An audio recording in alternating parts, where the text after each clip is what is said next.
Hoje nós estamos começando, né, o primeiro dia do nosso encontro, né, de estudos africanos. A gente já está criando já uma tradição, né, desse encontro aqui na UF todo ano. E esse ano a gente está muito satisfeito, porque pela primeira vez a gente está ampliando o nosso público, está trazendo muita gente, não só para assistir, mas para participar, falando. A gente teve um interesse muito grande pelo seminário, então isso está deixando a gente muito satisfeito. E também porque nós conseguimos esse ano também um financiamento que nos permitiu trazer alguns convidados estrangeiros, que para nós está sendo, né, um prazer partilhar, né, nessa semana com eles. E hoje nós temos, então, a nossa abertura do nosso seminário, né, o que a gente está chamando de nosso primeiro encontro internacional de estudos africanos da UF. E eu vou montar agora, né, a nossa mesa, né, para a abertura formal do evento. E para dirigir, né, essa mesa de abertura, eu queria convidar, né, a professora Laura Padilha, que é professora do Departamento, né, de Letras aqui da Universidade Federal Fluminense e pioneira, né, nos estudos africanos na UF e, né, a gente pode mesmo dizer, no Brasil, porque ela tem sido uma batalhadora, né, dos estudos de África no Brasil. Bem, boa noite. É com muita alegria mesmo, que eu estou aqui nessa noite, depois de não ter podido estar nos 2 primeiros encontros, e muito mais, assim, muito alegre mesmo por ver o crescimento do projeto em si. Eu vou começar chamando, eu acho que o grande professor de todos nós, eu acho que é aquela pessoa que falava em África quando nenhum de nós ainda falava, e que pensava a África, sentia a África e amava a África, e ama a África. O nosso querido embaixador Alberto Costa e Silva. Então, além de embaixador, todo mundo sabe, é da Academia Brasileira de Letras, publicou, doutor honoris causa dessa universidade, e publicou realmente 2 livros que são clássicos na nossa área, que é A Enxada e a Lança e A Manilha e o Libambo. Então, conosco, nessa noite, então, o professor Alberto Costa e Silva. Muito obrigado. Felizmente, os que estão na sala sabem que nada disso é verdade, e tudo isso é fruto da amizade. Eu desminto inteiramente a professora Laura Padilha, né, em tudo que ela disse de elogios sobre a minha pessoa. A única coisa que eu aceito é de que eu me interesso por África há muito tempo. Me interesso por África há mais tempo do que a maioria das pessoas que estão nessa sala nasceram. Quer dizer, porque comecei a me interessar por África em 1948. E eu tenho a impressão de que não deve haver aqui, além do Joseph Miller, que deve ser... E o Zamparoni talvez tenha nascido antes de 48.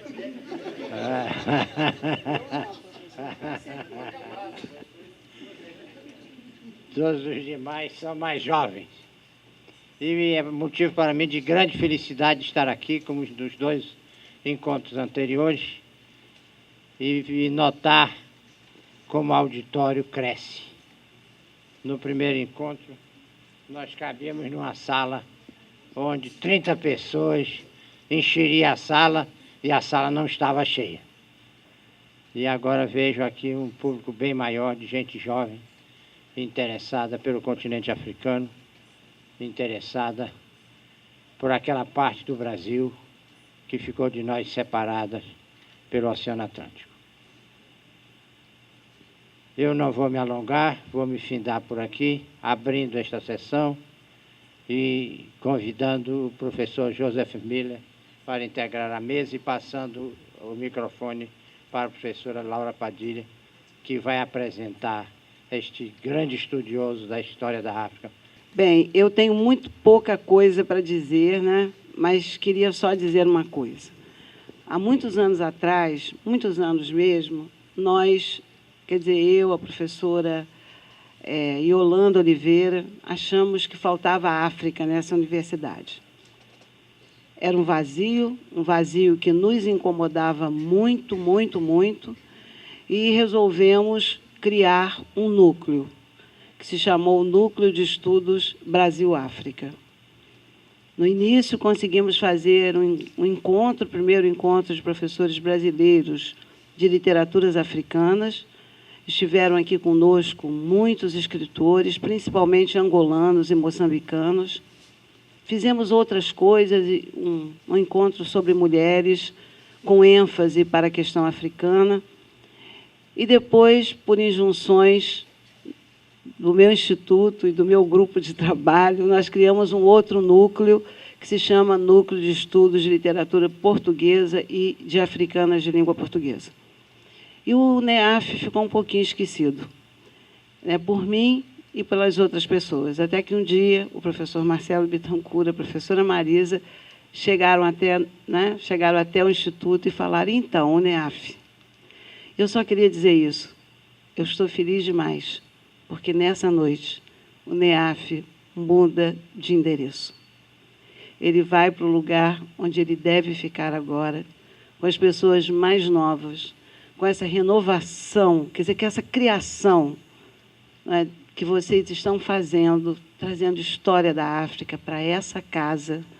Éramos eu e Marisa, nós duas sozinhas, ela na história, eu na literatura, e agora não estamos mais sós.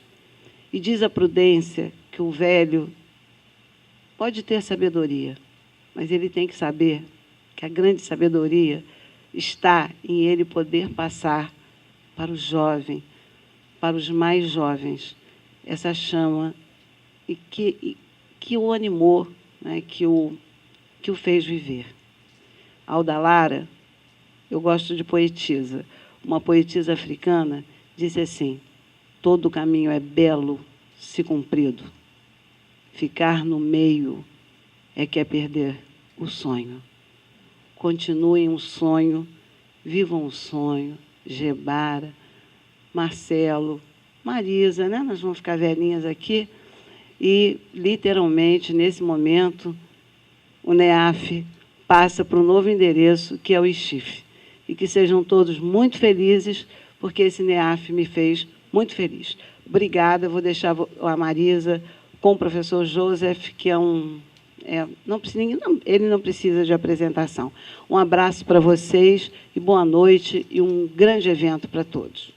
Mesmo não precisando de apresentações, eu vou fazer uma breve apresentaçãozinha do professor Joseph Miller, porque não só ele é um historiador muito conhecido, mas ele já é um amigo da gente, né, de muito tempo. Há 4 anos atrás, se não me engano, já tem tempo, ele passou 3 semanas aqui dando um curso de História da África intensivo para os nossos alunos. A gente teve primeiro, em 2004, né, o professor Elisée Soumoni, do Benin, e depois, né, 2 anos depois, o professor Joseph Miller. E foi assim que a gente começou, né, a nossa maratona aí pela História da África no Departamento de História, então nós devemos muito a ele também, né, nesse momento. E a gente, infelizmente, ainda não tem nenhum livro do professor Joseph Miller traduzido para o português no Brasil, né? A gente tem um livro em português, na verdade, traduzido, né, para o português, mas em Angola, né, que alguns dos nossos alunos já estão habituados a ler, né? E temos o grande livro que todo mundo lê, que é a dificuldade de sempre ler em inglês, que é o Way of Death, né? E que a gente fica sempre na esperança de que um dia, né, a gente vai poder ler em português. Mas, além disso, o professor Joseph Miller é um historiador extremamente importante, né, no campo intelectual americano e, né, em geral, no mundo africano e no europeu. Né? Foi presidente, né, da Associação de História Americana, foi presidente da Associação de Historiadores Americanos nos Estados Unidos, que é equivalente ao nosso AMPU, né? Editor de várias, né, revistas importantes, inclusive de História da África, né? Edita vários livros, várias coletâneas de texto. Então, quem quiser aí, só na internet, nas bibliotecas e né, através dos JSTORs, que nós agora temos acesso pela nossa biblioteca também, podem ter acesso a toda a obra do professor. E, para hoje, né, eu pedi a ele um tema muito especial. Eu falei, olha, sabe, escravidão, tráfico de escravos, história de Angola, né, parentesco, né, tudo isso a gente pode ler, né, nos trabalhos dele. Então, eu pedi para ele falar um pouco sobre um tema que a gente não pode ler, né? E pedi para ele contar um pouco, né, a experiência dele, né, como historiador, né, de história da África, na África, né? Então, ele me deu o seguinte título: O Meu Longo Caminho para a África, História e Retorno. Então, esse é o tema da palestra de hoje. Então, eu passo a palavra. Obrigada. É para mim uma honra grande estar aqui, com tantos amigos bons, respeitados, como sempre a minha amiga Marisa, um amigo muito respeitado, Alberto Castro e Silva, e agora conhecemos Aurora Padilha. Muito obrigado pela antecipação. Eu começo com confiança absoluta na sua paciência com a minha aproximação do português. Falo como a Marisa me convidou.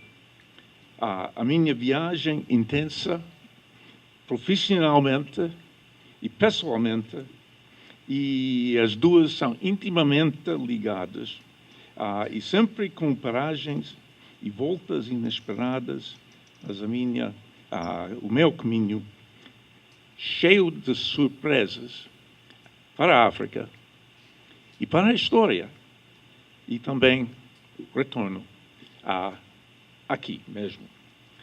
No desenvolvimento da história da África, sou pelo menos bisneto ou mais.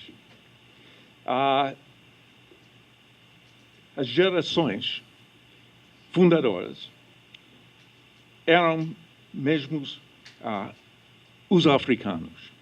Gerações infinitas dos tradições orais. São os historiadores africanos verdadeiros. A história africana é história dos africanos. E a tradição é uma chave para entender.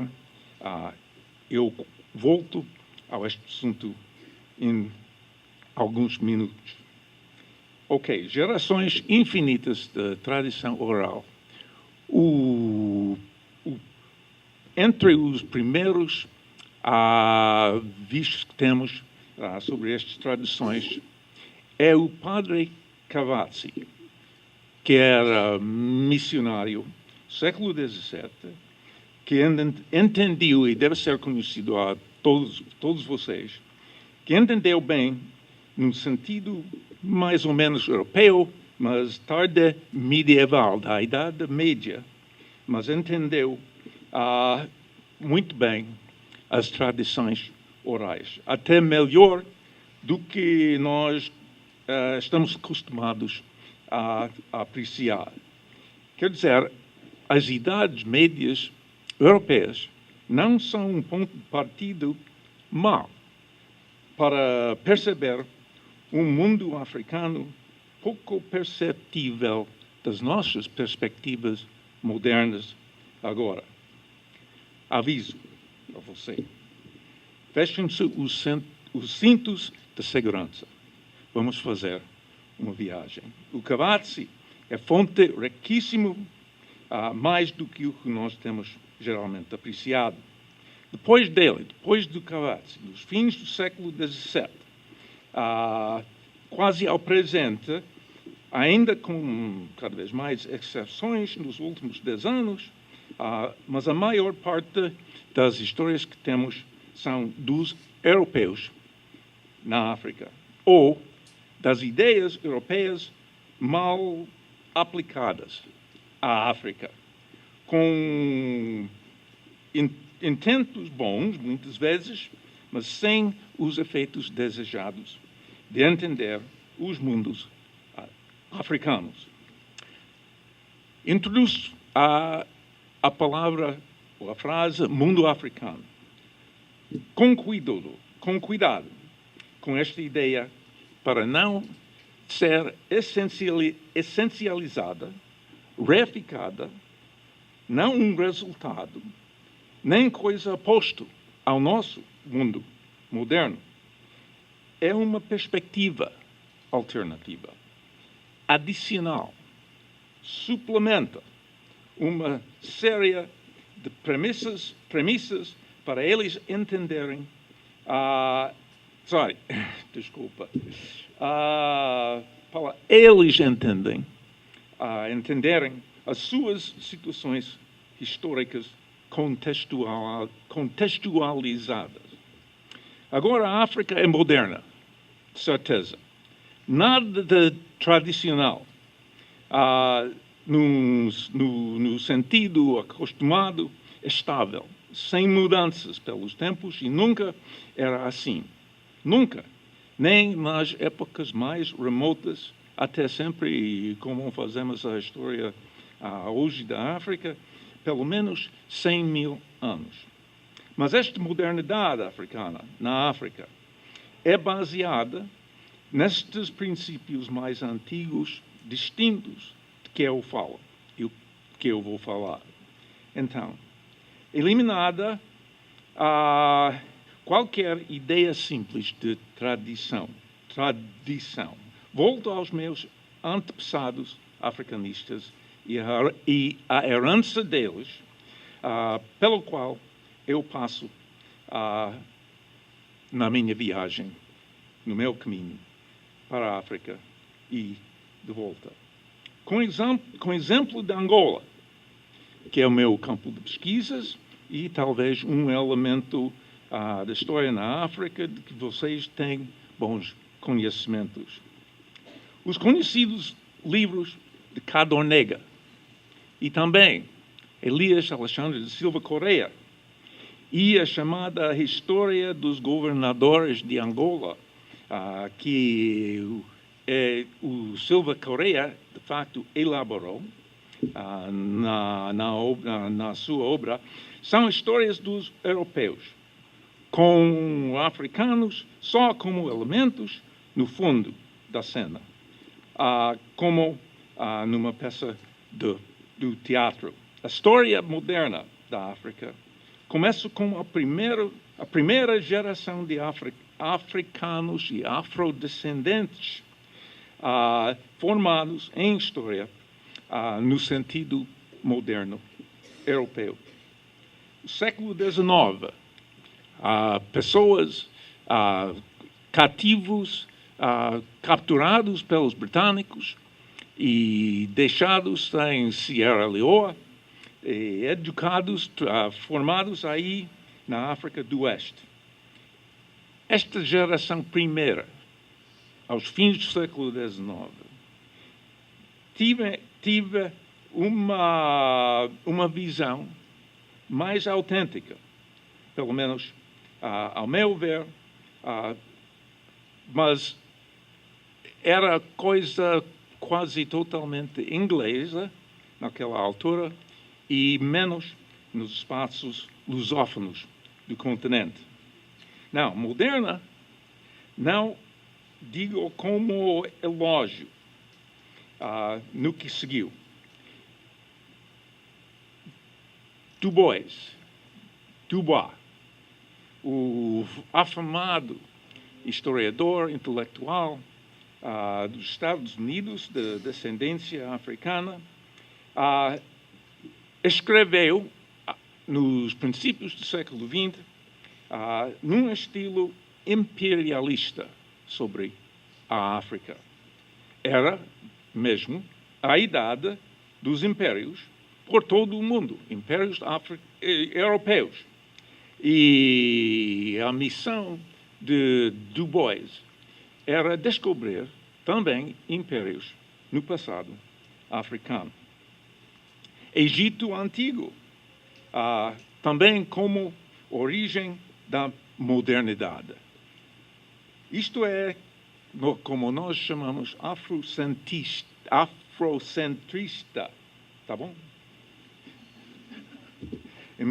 A minha assistente. Afrocentrista em vez de africanista.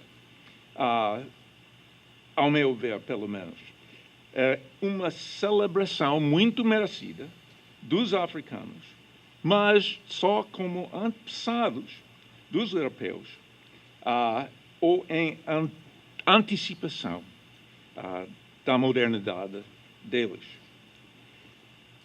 É fácil de entender este como passo necessário na altura. Mas era uma aproximação da história da África bem distante da história africana mesma. Mas, na situação, no contexto dos primeiros anos do século passado, quer dizer, século XX, era imediato, inteligível num contexto americano, digamos, profundamente racista, como era na primeira metade do século XX. Mas tinha pouco a ver aos mundos africanos com que eu comecei a falar. A geração quinta, depois da Segunda Guerra Mundial, começou com a escola de estudos orientais em Londres, na Inglaterra, onde dois historiadores ingleses ensinaram uma geração de historiadores africanos, principalmente da Gana, Nigéria, Quênia e também, então, Tanganyika. A geração anterior à minha era a geração americana, geração, digamos, quinto e meio. Como os meus orientadores na Universidade do Wisconsin, dos anos 60, Philip Curtin e Jan Van Sina. Eram todos conversos. O Curtin, por exemplo, era historiador da Harvard, do Império Britânico, e escreveu um livro, o primeiro livro dele era sobre Jamaica. E depois, começando o estudo da África, escreveu um livro sobre as ideias britânicas sobre a África no século XVIII. Depois disso, outro livro muito afamado, o Censo sobre o tráfico de escravos no Atlântico. Era já 69. E não conseguiu finalizar o seu livro grande, mesmo da história da África, até 1975. Desculpa. Ok. Não, agora, todos os conversos. Era os anos de 60. E a África, nos Estados Unidos, nos Estados Unidos, era um campo totalmente aberto. O passado da África, desconhecida, e totalmente aberto à imaginação histórica. Também tínhamos apoios financeiros do governo. Era a Guerra Fria. E o governo tinha muitos interesses na defesa, na segurança nacional e também suportou o estudo das línguas. E não quero dizer a língua portuguesa nos Estados Unidos, nem como a língua inglesa aqui no Brasil, mas línguas africanas. as línguas africanas na sua multidão, 2.000, pelo menos, atuais. Agora, vocês estão no mesmo estágio, né, de começar a estudar a África com recursos, com um campo aberto para descobrir muitas coisas. Era naquela era da Guerra Fria, temos o nosso CIA, não é? O Centro de Inteligência Americano. Estratégias de segurança nacional, havia os pesquisadores americanos daquela geração, mesmo suspeitados de espionagem, e nem sempre erradamente. Distinções sutis entre informação acadêmica e informação estratégica, é difícil dizer às vezes a diferença. E informações honestas de história não tem nada com a subversão delas por outros para fins diferentes. Hoje, deve ser difícil de imaginar os medos enormes por todos os lados no mundo da destruição nuclear, de uma guerra mundial recente e de mudanças profundas políticas por todo o mundo com o fim do colonialismo até na África. Mas iam entrando os fundadores intrépidos, destemidos, confiáveis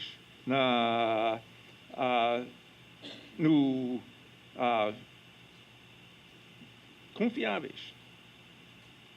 E também largamente inocentes da história da África, que era então ainda mais que era uma história aos princípios mais nossa história do que a história deles. Além de nós não fazíamos ideia, além de que nós não fazíamos ideia clara das surpresas que nós íamos encontrar. Só vagas dúvidas sobre o que sabíamos, mas nada do caminho, nada conhecimento do caminho que tem eventuado desde então. Surpresas contínuas, como a cada passo. Começamos com a história antiga. Dizemos pré-colonial.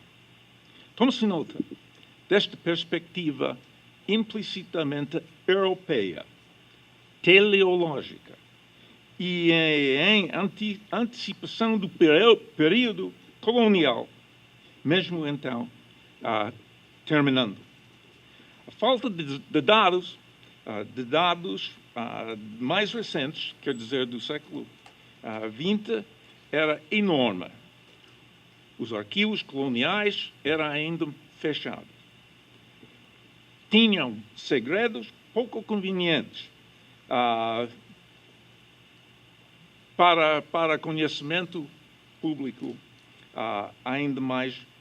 Era ainda mais a história do século XX na África, era mais política do que história.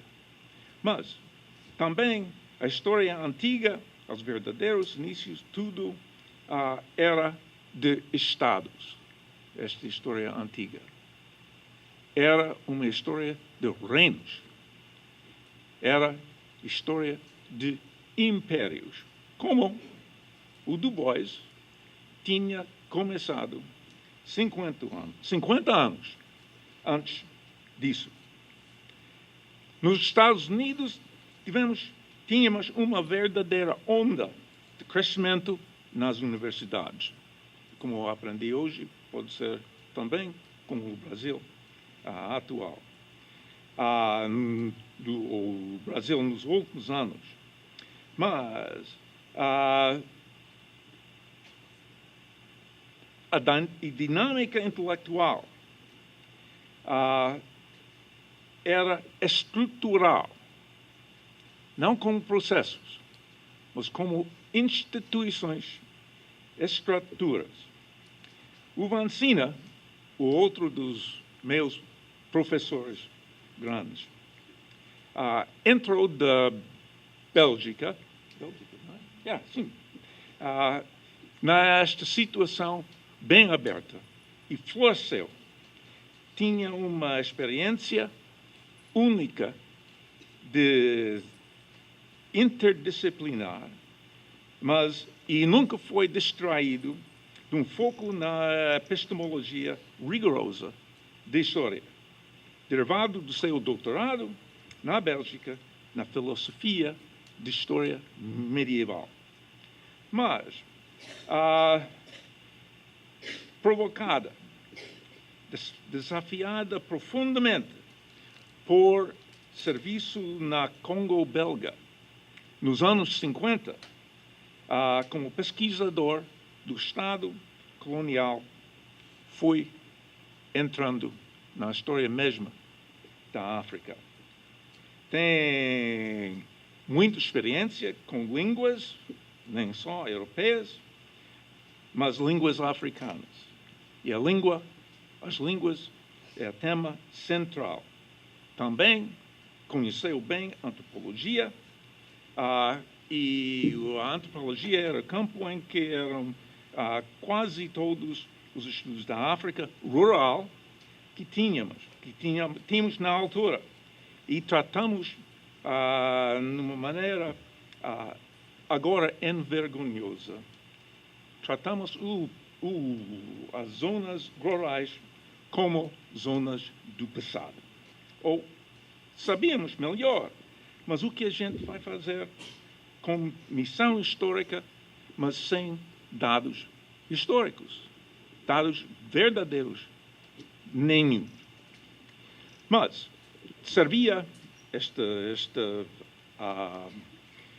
maneira de aproximarmos a história do passado, servia para os propósitos imediatos. Não havia alternativo. Foi então, em 1965, que eu entrei no campo. Entrei nesta situação cheia de ilusões e ideias, se há diferença significante entre as duas coisas, mas ilusões e ideias. Entrei nos Estados Unidos e no passado africano. Eu estava entre os mais inocentes, sem a mínima ideia do que eu estava para fazer.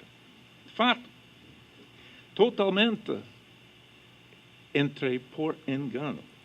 Mas esta é outra história. Além de notar as possibilidades podem desenvolver da inocência, como a minha, até confusão. Esta é a lição.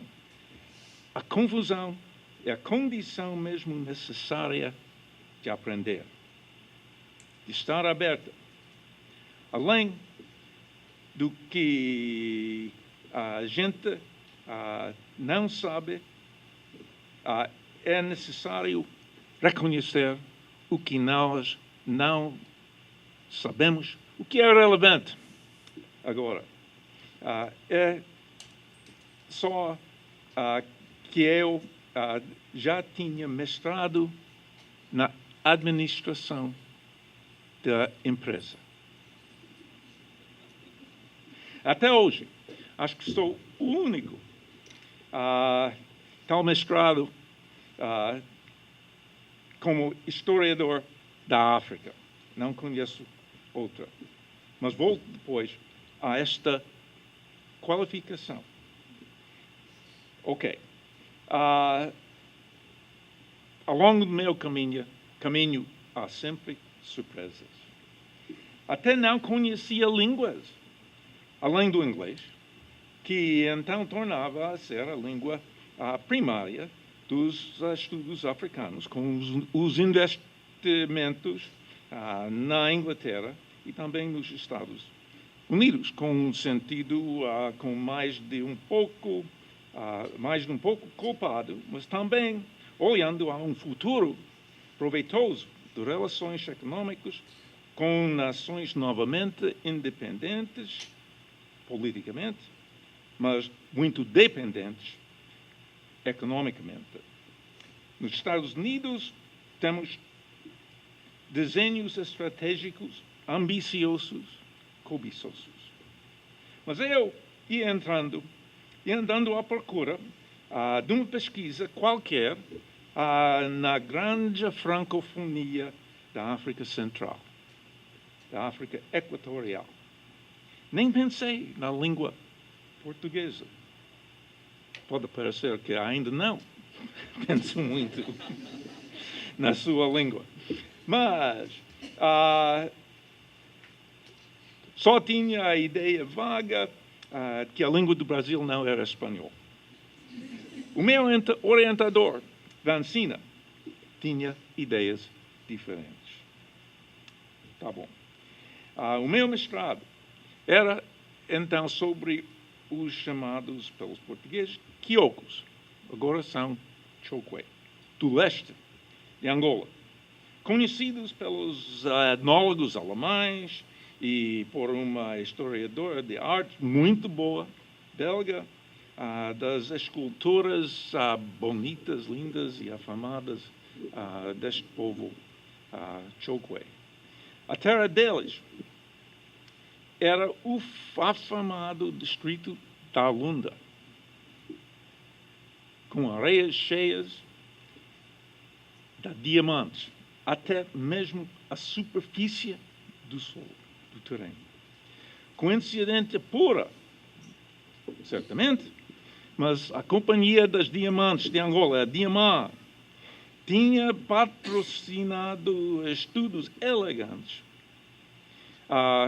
sobre esta parte da Angola. E além de ter estabelecido um museu etnográfico entre os mais ricos do mundo e também entre os menos visitados, por causa da localidade muito remota deste museu. Mas, naquela altura, a história muito importante do trabalho nestas minas do distrito, o trabalho colonial, não podia ter sido mais longe dos meus propósitos no passado. Para um Estado, converti esta riqueza de fontes europeias em uma pequena história da chamada expansão dos quiocos, a segunda metade do século XIX.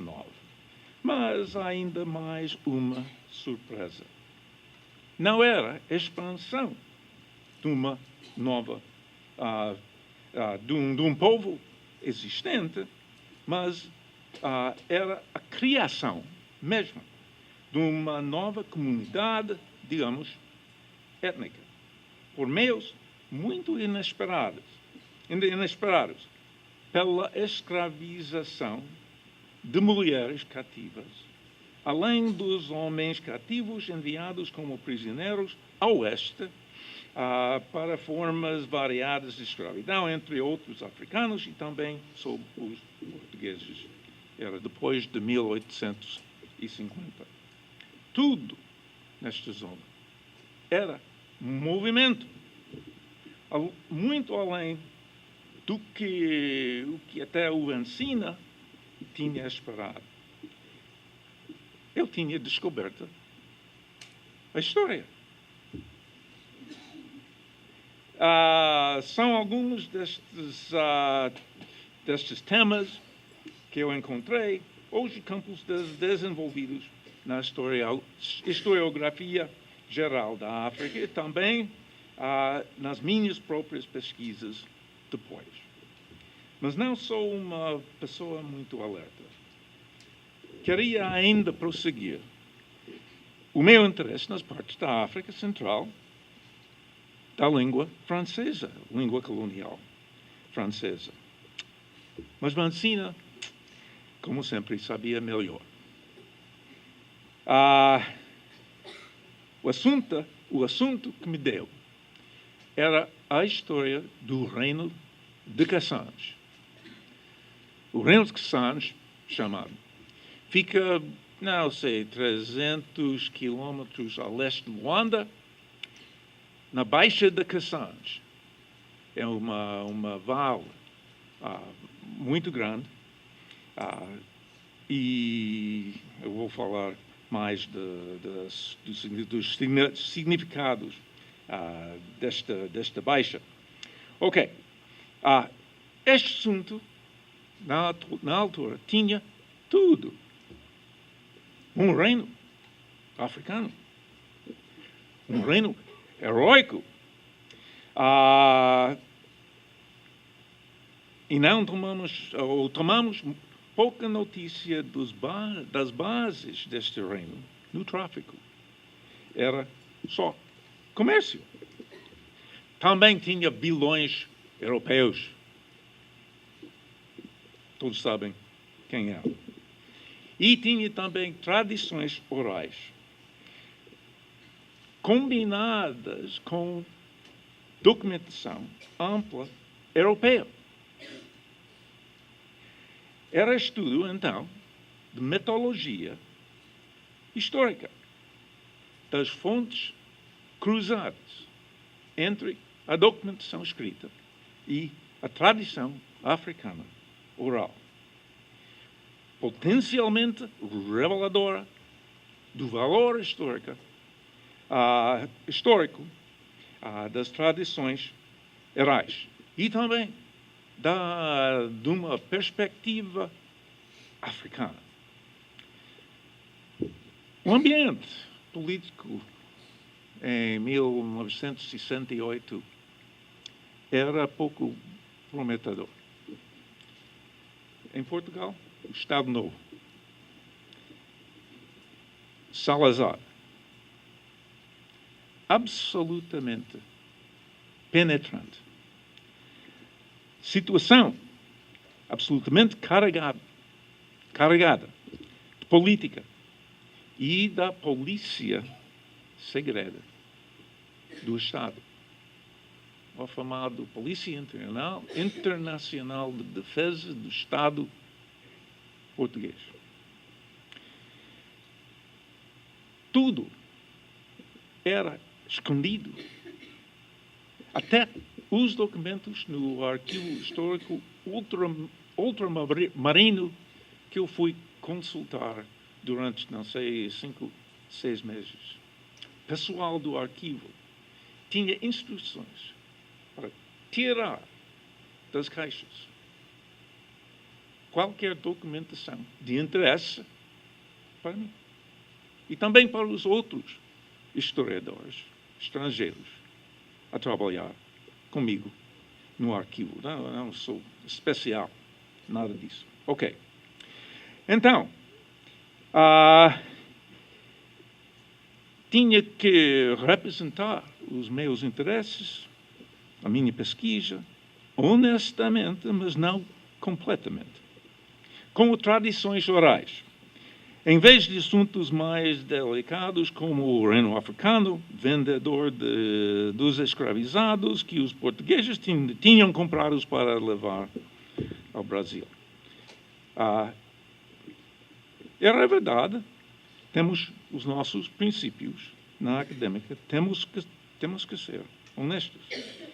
E, felizmente, tão cegos eram os suspeitosos em Portugal, que, aparentemente, eles não sonhavam até da possibilidade de uma história mais larga do que o afamado lusotropicalismo.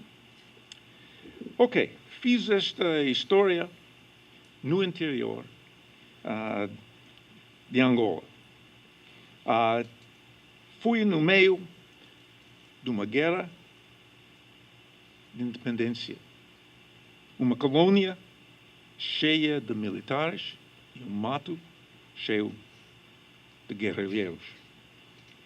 Esperavam eles, os oficiais, que eu fizesse um passeio rápido pela história. Quanta história pode haver de africanos? Mas a surpresa, nesta vez, era deles. Eu fiquei. Felizmente, eles sabiam, entendiam até menos os meus objetivos do que eu suspeitava das intenções delas. As entrevistas que eu fiz com os meus informadores, os meus consultantes, os meus colegas africanos, cheios de surpresas. Levou alguns meses, mesmo no campo, ou melhor, num centro pequeno, a povoação muito pequena, da administração civil, também posto militar, e além de ter também a fábrica de uma companhia de algodão,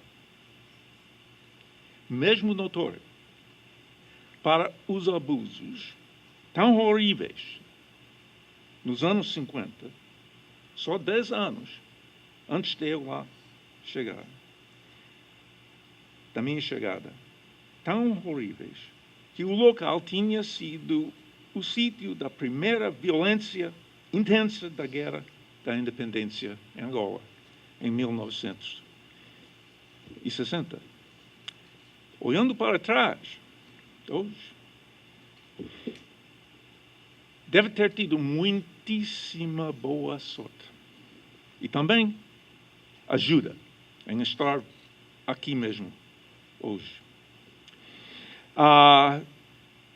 Este desastre de 1960 era então pouco conhecida em geral e completamente invisível, ao meu ponto de vista, muito confortável e seguro no século XVII.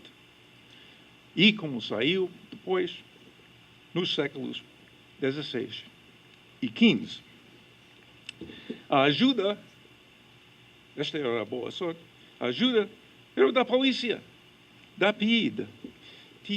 Tinha o meu agente, o pessoal, o homem, pessoal da polícia. Era um bom rapaz. E me deu muito ajuda. Ok. As boas notícias, os resultados bons desta pesquisa era que o meu plano de confirmar a verdade das tradições orais, em comparação com os documentos, falhou. Completamente. Falhou gloriosamente. Por quê? Havia falta total de correspondência entre os dois tipos de fontes. O que me deixou com um problema. Mas, como problemas são sempre oportunidades, eu fiz o que podia fazer desta situação. Como entender dois povos casados uns com os outros, fazendo comércio intenso durante mais de 400 anos, que tenha havido guerras e, sem dúvida, mais intrigas durante este prazo de tempo, no mesmo espaço, mas em mundos completamente, ou quase completamente, diferentes. Desde então, esta quebra-cabeça ficou o centro das minhas pesquisas históricas. Elemento parcial, por percepção incompleta, por momento enganado, e assim, pelos anos. Paciência e cuidado, entrando os mundos de outros. É sempre, e esta é a mais importante, sempre entrando com respeito. São eles que nós temos a responsabilidade de entender. Eles têm sempre a razão. Ok. Com mais boas notícias, com anos suficientes, até um inocente como eu, chegou a um entendimento. Por isso, nunca fiz o estudo do reino, o estudo previsto do reino. Doutoramento, eu doutorei sobre os meios de entender estas duas histórias diferentes, mas entrelaçadas, chamado, como a minha amiga Marisa diz, poder em português, poder político e parentesco. É um estudo metodológico, um primeiro passo, tentativo, para dentro do chamado mental, para dentro do chamado sertão de Angola. Afinal, este livro é o primeiro capítulo da tese planejada. No meio das distrações normais da vida, eu, afinal, voltei ao capítulo segundo planejado, que era o contexto econômico do Atlântico Sul, em que este chamado Reino de Cassange vendeu as pessoas escravizadas. Então, encontrei o meu passado como mestrado na administração das empresas. Sempre surpresas. Não ficou a história econômica como eu tinha previsto. Os modelos econômicos, como os historiadores, que eu respeito muito, mas as histórias deles são dos modelos econômicos. Há pouca gente. Mas a história do tráfico como empresas, iniciativos estratégicos, múltiplos, de grupos diferentes. Os dois mundos da minha tese original, muito simplificados e contrastados na minha tese, se desfazeram em pelo menos 5 mundos. Pelo menos. Eram mundos complementares, não opostos. Eram mundos até mais integrados uns com os outros do que eu podia ter imaginado. Eu entendi as economias como culturas, mundos de economia diferente, inclusive o mundo dos escravizados. A mortalidade era a experiência imponente em mais sentidos do que um só.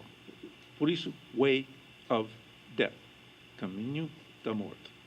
E em português vai ser Mercadores da Morte. É o título em português melhor do que o título em inglês. Quer dizer, no sentido de entender pessoas na África como pessoas, seres humanos, gente com entendimentos seus, culturas e tudo isso, mas não como coisas, culturas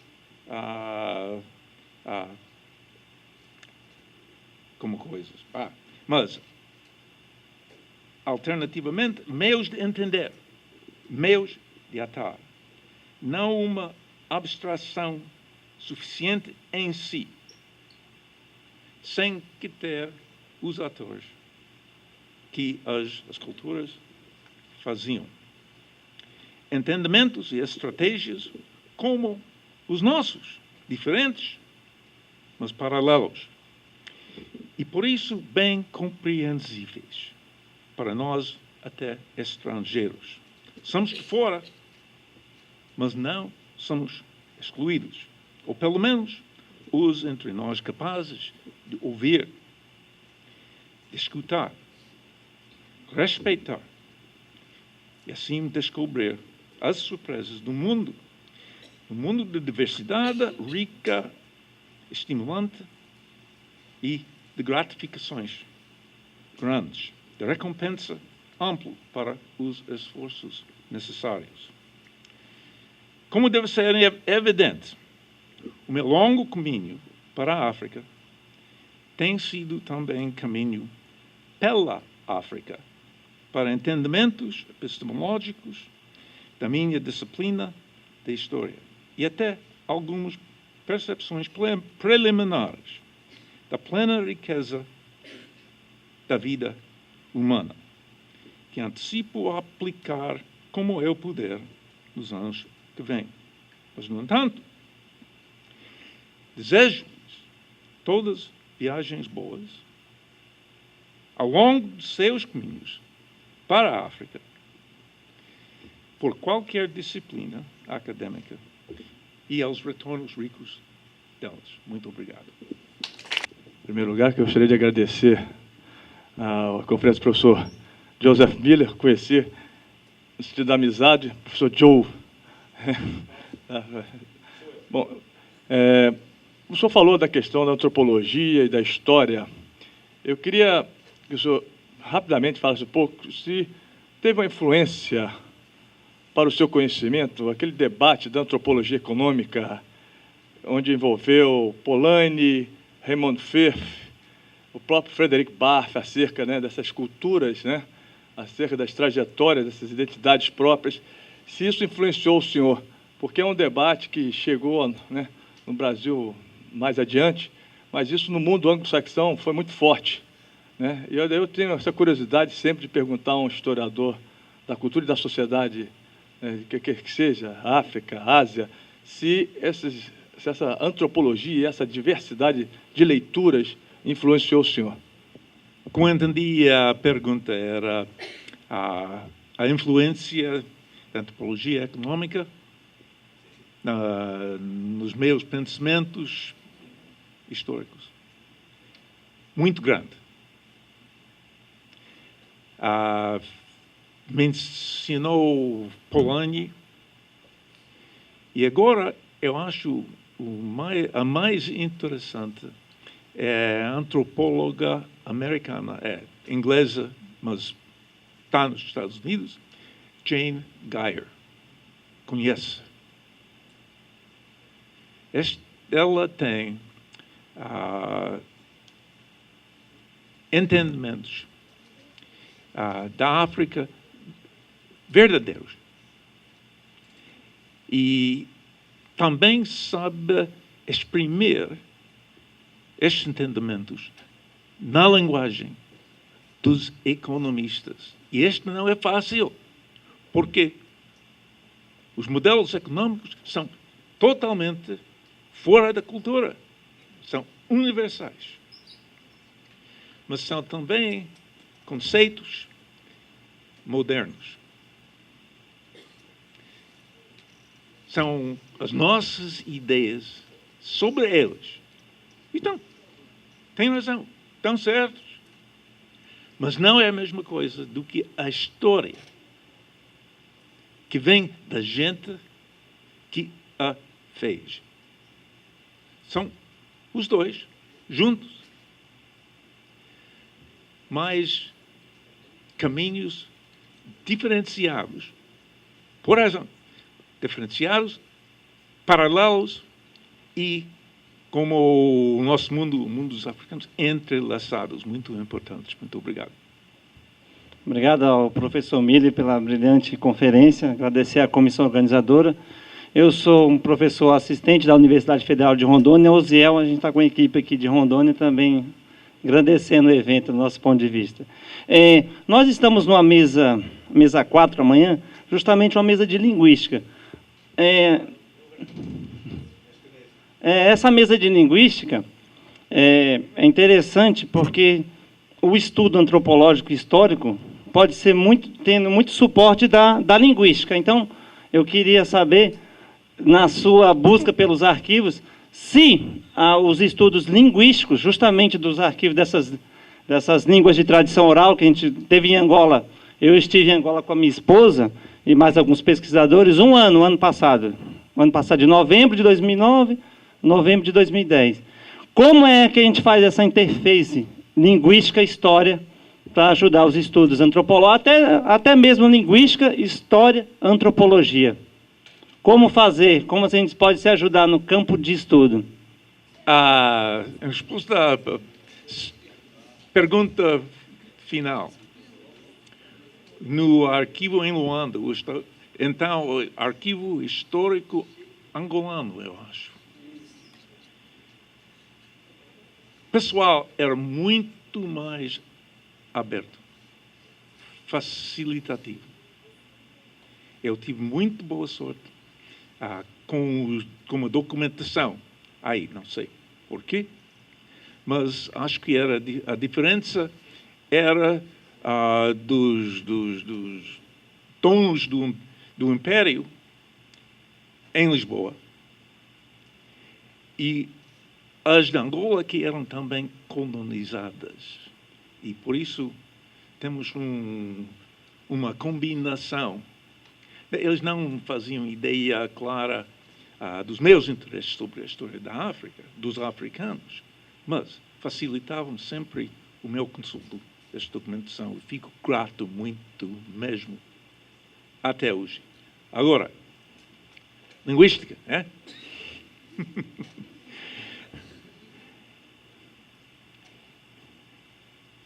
Tive pouco tempo de falar sobre todas as influências neste caminho longo meu. Mas a linguística, as palavras, é básica ao meu entendimento da história. Porque as palavras são mesmo as expressões mais básicas de um povo que houver. Com palavras, pode mentir, mas as palavras não mentem. Não é verdade? Quando uma técnica mais rica que eu fiz, só por acidente, tirei todas as palavras africanas das fontes antigas de Cavazi, os missionários, a documentação no monumento missionário africana do estimado Padre Brasil. Todas as palavras africanas, fiz uma listagem. E eu ia para a aldeia, tirava esta listagem, eu digo, ouviu falar desta palavra?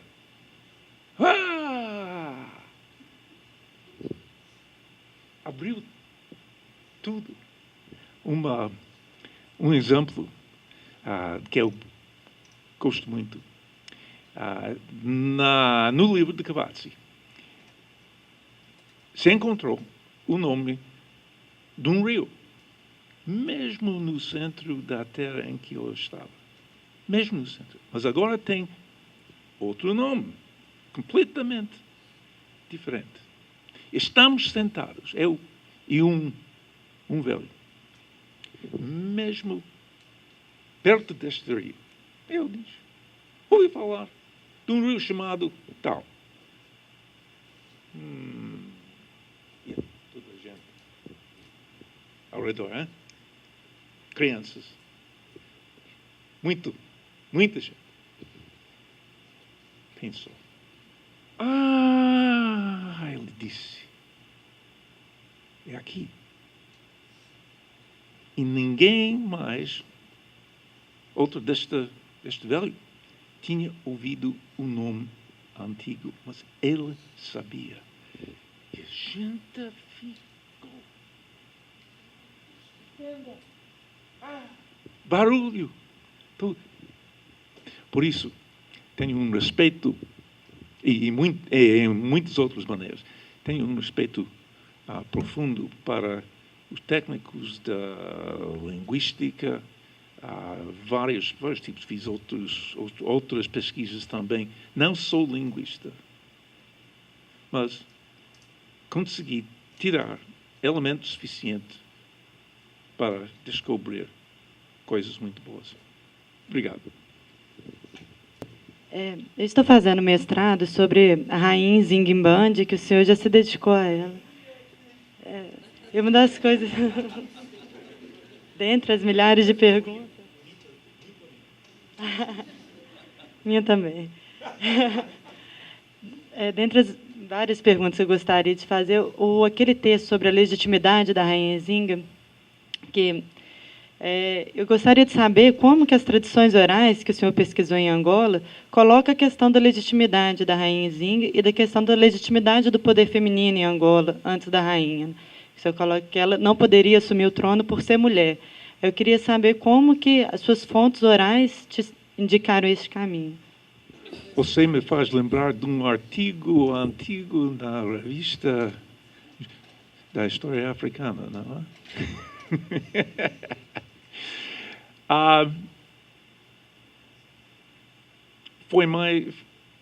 Era mais uma distância, right?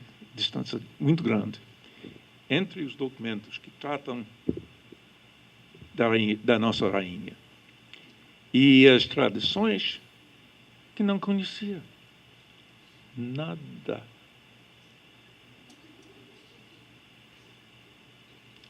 E não sei.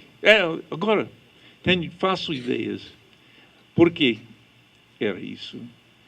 Porque ela era desta tradição dos Imbangala.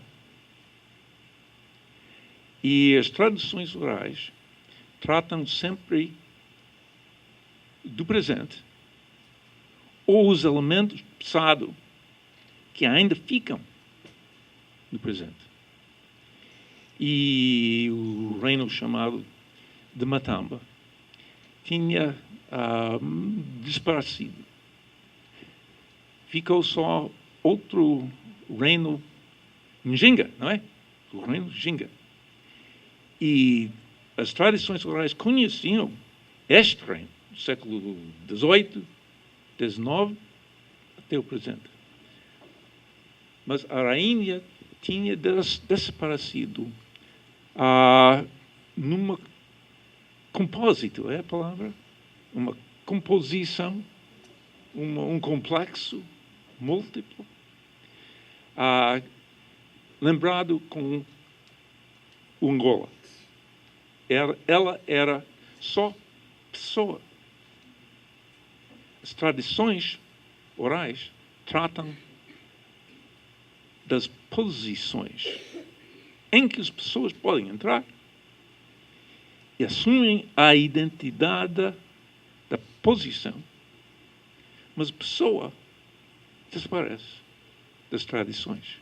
E por isso ela estava lá, mas não como o indivíduo que os portugueses conheciam. Não pode ir a Angola encontrar muita coisa direta na tradição oral sobre a Njinga como rainha indivídua.